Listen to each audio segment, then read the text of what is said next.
everybody. Thank you for joining us for Authors on the Air. I'm your host, Deborah Ledford, and it is my absolute pleasure to feature Laurie L. Dove on the program. Say hello to the folks, Laurie. Hello, thank you for having me. I am what I like to say, your biggest fan. So I'm so honored to be here. Thank you. Oh, you're so kind. So my episodes for Authors on the Air primarily focus on Native American and Indigenous authors who present Native characters. I'm so thrilled you can join us to talk about your debut suspense thriller, Mask of the Deer Woman. Look, oh my gosh. And already the response is huge. So Mask of the Deer Woman is a USA Today's bestseller on the list, Amazon's first pick, and that is just huge. So congratulations. Thank That's you. great. So can you tell us a little bit about Mask of the Deer Woman and the lead character, Carrie Starr?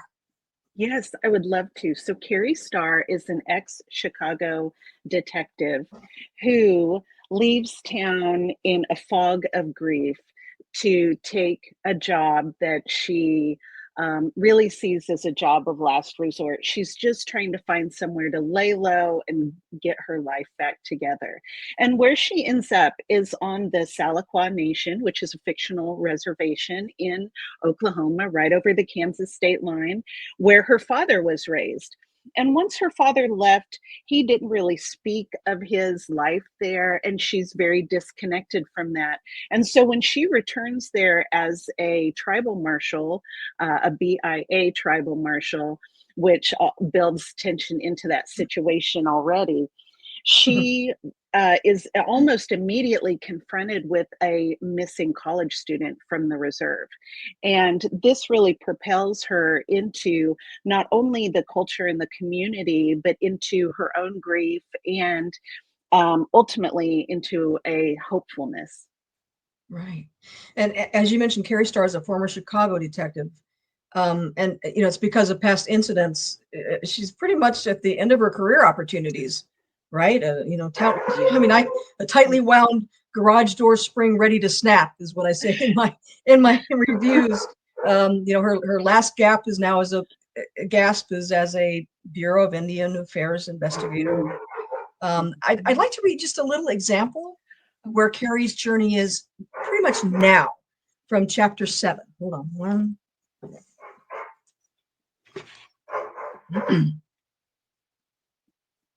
All she had to do was give the appearance that she could do her job, keep the peace, hang on until she knew what to do next, if there was a next. It didn't feel like it most days. She thought sometimes about putting the barrel of a Glock in her mouth, feeling the cold steel in only a moment of doubt before blanking into sweet oblivion. But she wasn't ready to see her daughter, assuming there was an afterlife. Ooh.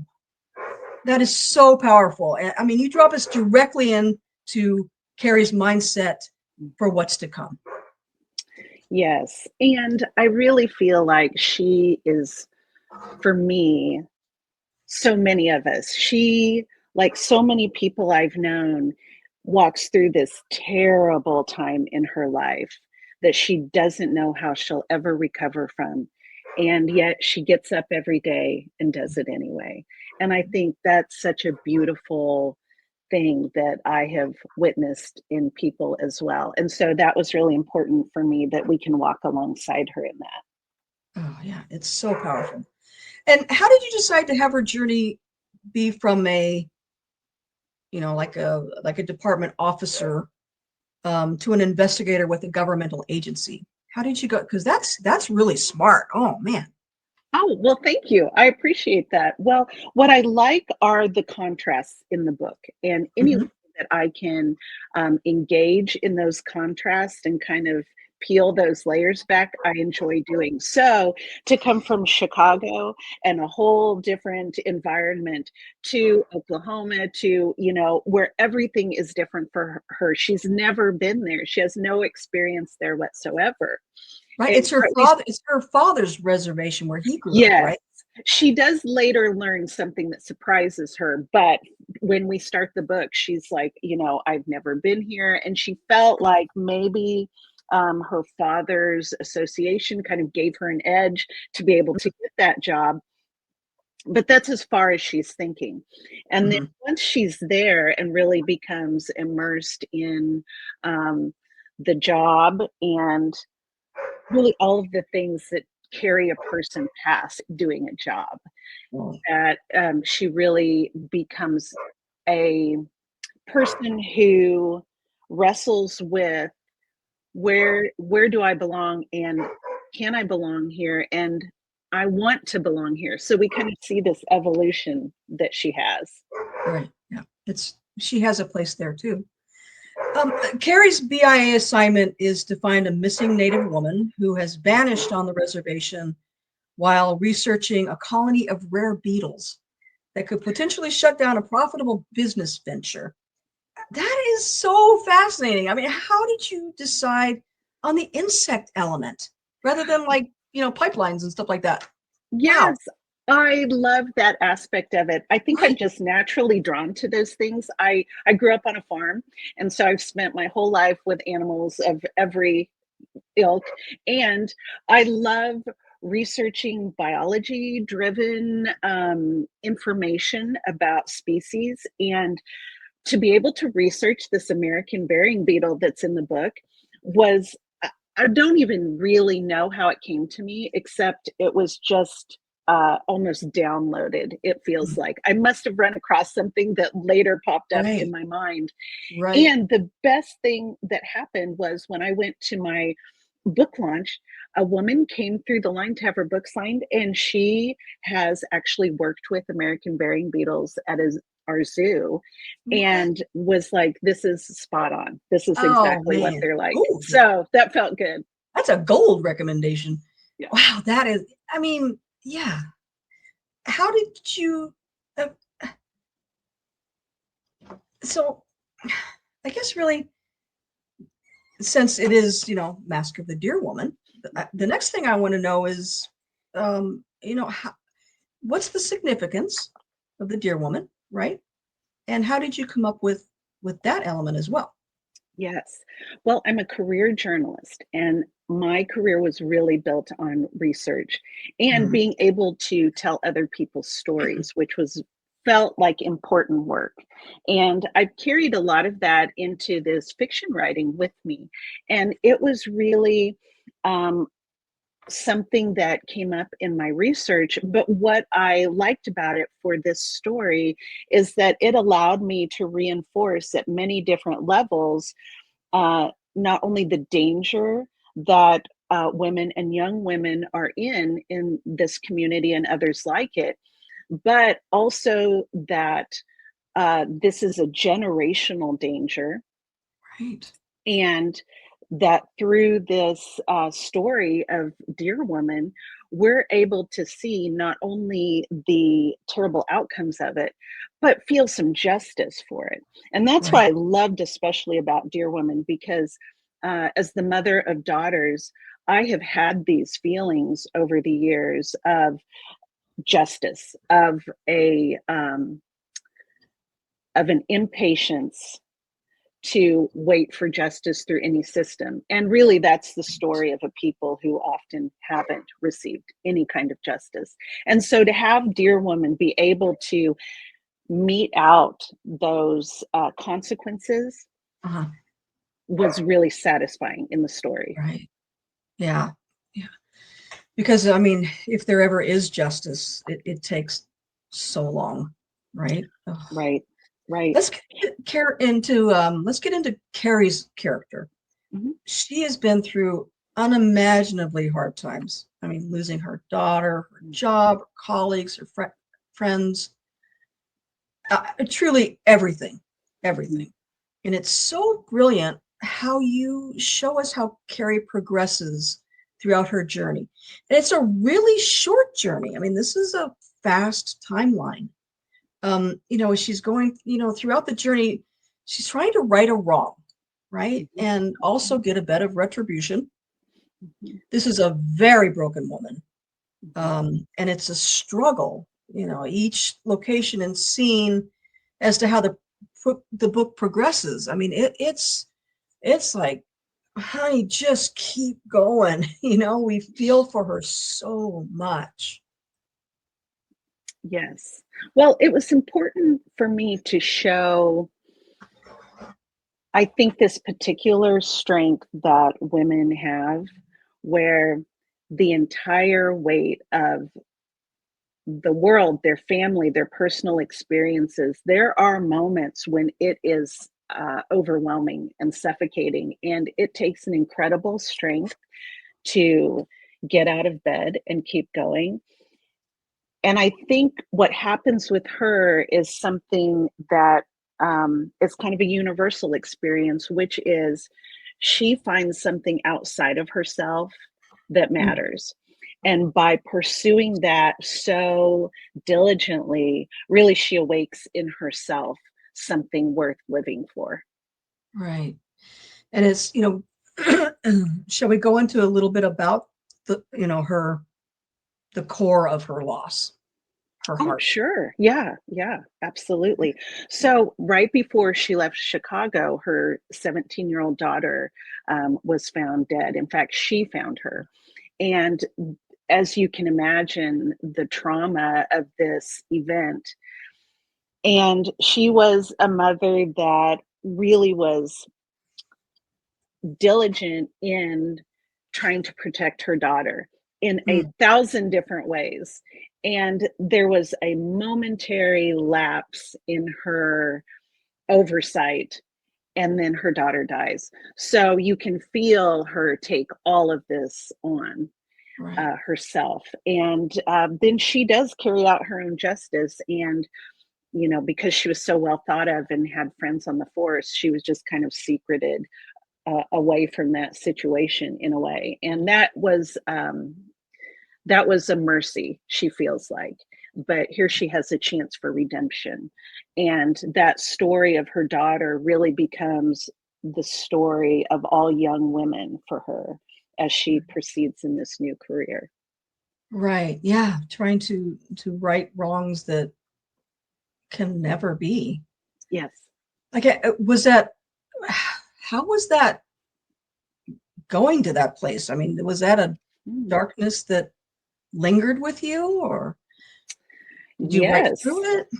I did. I mean, there were so many elements of this book that are from different parts of my life that kind of coalesced in this interesting way that I don't think I'd really ever be able to replicate that exact moment again. So it's almost like having written this book, it's a time capsule at the time of the things that I was worried about or interested in.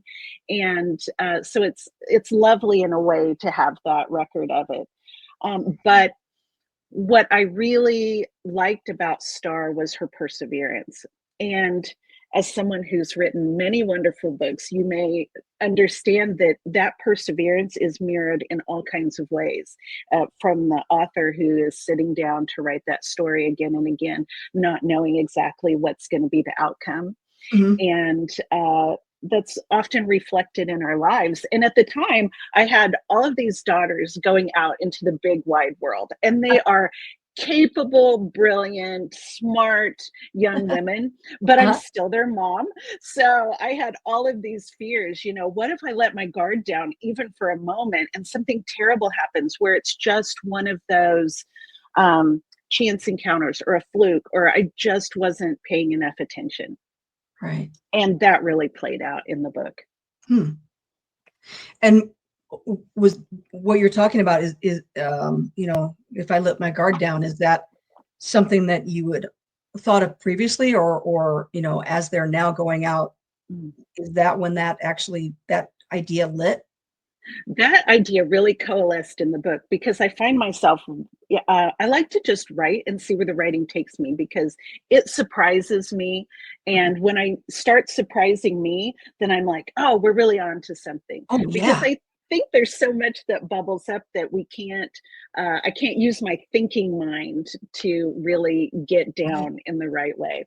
And so Right. those were some things that I discovered. I'm like, oh, that's what's going on with me. I'm worried, and let's play this out. And it has all of these what if questions for me played out in the book in many ways. Uh-huh. That's yeah. Our subconscious mind is like, we have all of our past and all of our, you know, dramas and traumas, along with the happiness. And it's like, yeah, I think it does help us, form on our stories, not as, a nonfiction representation, but Yeah. the subconscious mind is just amazing. So Mask of the Deer Woman, oh, it's a thriller and even a little bit of noir undertones, right? But this is also a traditional mystery too. I mean, you present quite a few antagonists for us to love to hate. You want to talk about the bad folk? Oh, I love my bad people. I know, me too. I just adore them. And I really want to write characters who are both bad and good, so to speak, and that have these struggles within themselves. And so we see one of my favorites is this character called Holder, and he is so like awful. And if you know like his past and kind of what's going on with his head, you're like, oh, I can give you some compassion to a certain degree because of what I understand that has happened in your life. And Right. really, that's what I love about books, because we get to read what the character says, but to know what a person is thinking behind those words, I think is so beautiful. Yeah, getting into that mindset, the psychological mindset, Uh-huh. that's always so fast. I mean, that's why I write psychological suspense thrillers, because it's like, what's going on with this guy? And why do I love to write them so much? Oh, I know. It's the Oh, unknowable person, right? Like, even though we know someone really well, there are always aspects that are unknowable to us. right, And that is so interesting to explore. right. There was a friend. She was a close friend, and this was my very first manuscript, and it wasn't even published yet. And she's like, oh, and I was just a, you know, big reader, and it's like, well, okay, all right, I'll give it to you, to look at. And she kept bugging me, and she was terrified. She's like, well, I thought you were a really nice person. I was like, this isn't me. But that's how I know I did it right. Right? Yeah, I think so. I know. You, I was a little worried about that myself. oh, but you get it so right. Oh my gosh. Thank you. Um, so so many beautiful passages in Mask of the Deer Woman. In many ways, it's a piece of literary fiction too. I mean, how you distinctly describe locations and what's going on in the minds of your fascinating characters, as we mentioned. But did this start out as a mystery, or did you, when you came up with the original idea, or was it going to be a literary piece? What? How did the piece evolve to what it is now? Mm. Well, the truth is, I had no idea what I was writing. This was always the dream. I knew I wanted to write books, and I want to spend the rest of my life writing books. But when I was writing this, I didn't know what kind of book it was really going to be. And then as we went along, I thought, well, what if this happened? What if that happened? And Uh-huh. I just tried to really flip situations, because I think life is like that. You're going along, you're thinking everything's going to be okay, and then it can just turn upside down. And so when I started exploring that, it really did turn into a mystery. And I Mhm. like that aspect of it, and I also like the magical realism in it, because I Yeah. think life is like that. We don't have all the answers. Some years we only have questions. And so to be able to have that reflected back to me in something I'm reading is always a joy for me as a reader. And so to be able to work that into my book felt really right. That is beautiful. Well, I so love this book. Look at all the marked passages. Look at all I that. love Oh, that. I mean, oh my gosh, I could talk about this book forever. And it has been such a pleasure. Um, is there going to be more Carrie Starr? Thank you for asking that. It is now a series. So Nice. the second book is on its way to the publisher soon. And I'm so excited to see where she goes and to share her life with everyone. Oh, I can't wait. Oh my, everybody go out and get Mask of the Deer Woman. Laurie L. Dove. Read it, love it. Leave a review, please. We need reviews so that, spreading the word is crucial. Laurie, thank you so much for joining us. This has been a great joy. Oh, it has been a joy for me. I have been looking forward to this, and I'm such an admirer of your work and everything that you've done. So thank you for having me on. Oh, you're sweet. Okay. All right, everybody. Be back next time.